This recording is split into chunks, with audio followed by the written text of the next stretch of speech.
Il y a deux personnes qui m'ont posé des questions. Une personne qui m'a posé une question sur le serpent blanc, savoir à quoi cela servait-il pour les occultistes et tout ça, et l'arc-en-ciel.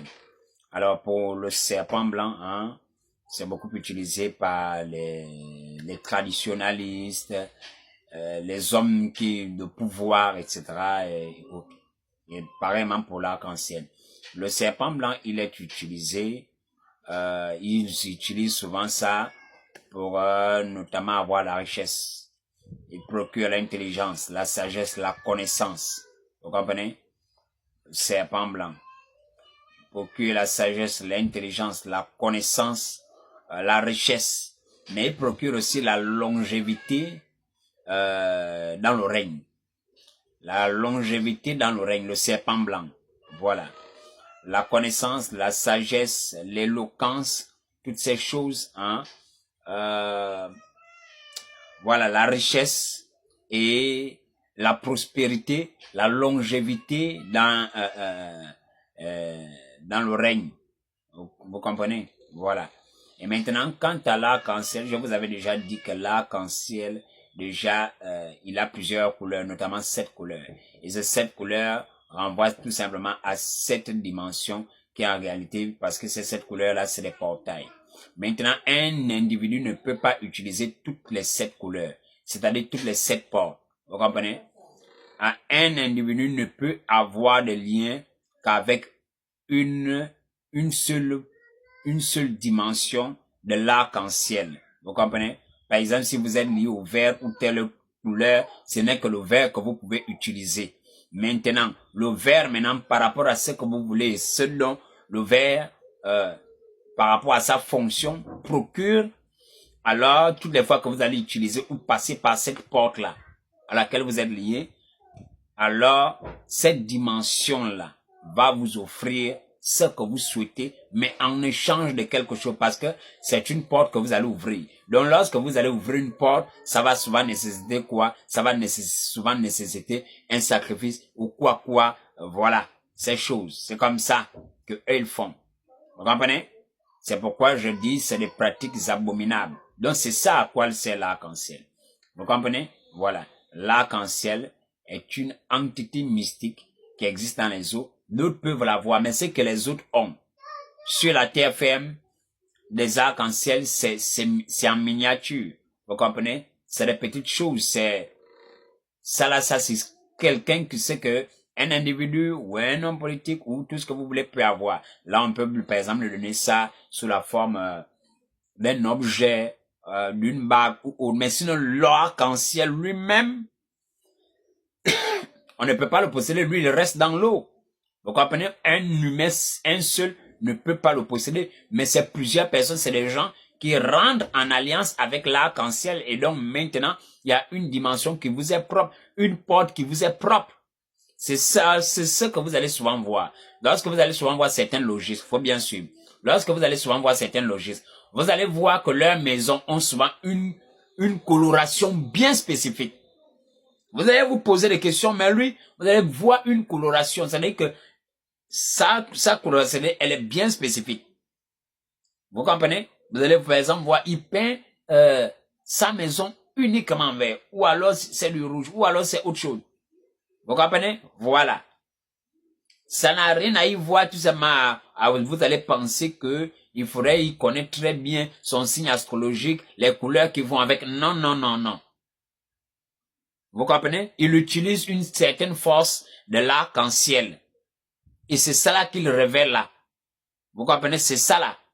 Et donc, à chaque fois, s'il doit aller, par exemple, dans cette dimension-là, voici sa couleur.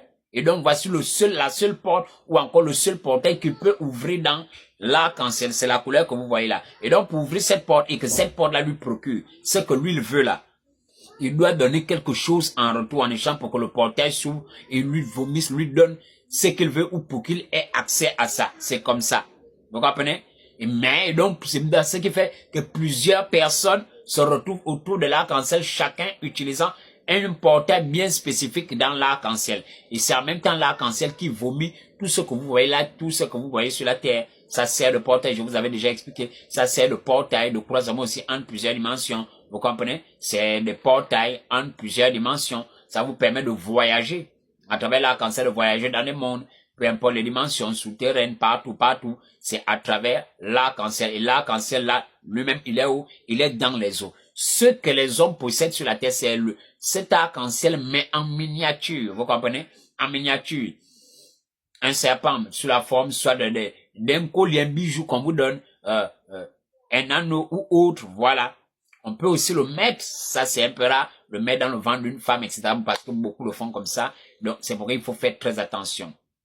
Quant à, comme je l'avais déjà dit, le serpent blanc, lui, pour que la connaissance, la sagesse, toutes ces choses, la richesse ou encore la prospérité, la longévité dans le règne ou sur le trône, hein. Voici les deux fonctions. Maintenant, ces choses-là, c'est beaucoup utilisé par les occultistes, c'est beaucoup utilisé par ces gens-là, le serpent blanc ou autre, c'est aussi beaucoup utilisé par les traditionalistes. Voilà. C'est les choses, comme vient de le dire, qui ne viennent pas de Dieu et qui sont extrêmement néfastes. Parce que vous devez comprendre que ces choses, c'est des choses qui puissent. Je répète, c'est extrêmement néfaste. Le Seigneur Jésus ne nous a pas appelés à aller dans ces choses, à rentrer dans ces choses. Mais au contraire, lorsque moi je parle de ceci, ce n'est pas pour inciter, c'est pour que vous puissiez vous lever en prière, afin que, ayant maintenant connaissance de ces choses, vous leviez en prière afin de détruire ces choses. La Bible déclare comment un peuple périt faute de connaissance. Maintenant maintenant qu'on vous dote de cette connaissance, vous devez maintenant vous lever avec ces informations pour prier. Vous ne pouvez pas combattre ce que vous ignorez. Il va falloir cibler vos prières. Maintenant, ces choses, il faut détruire ça. Vous comprenez? Voilà, c'est la raison pour laquelle je vous donne ces explications. Afin que vous ne soyez plus naïfs, vous ne soyez plus aveugles, et que n'importe qui ne puisse plus se jouer de vous, vos enfants ou autres, et que vous soyez outillés pour pouvoir détruire les œuvres des ténèbres, détruire le règne des ténèbres dans vos vies, dans votre famille, partout.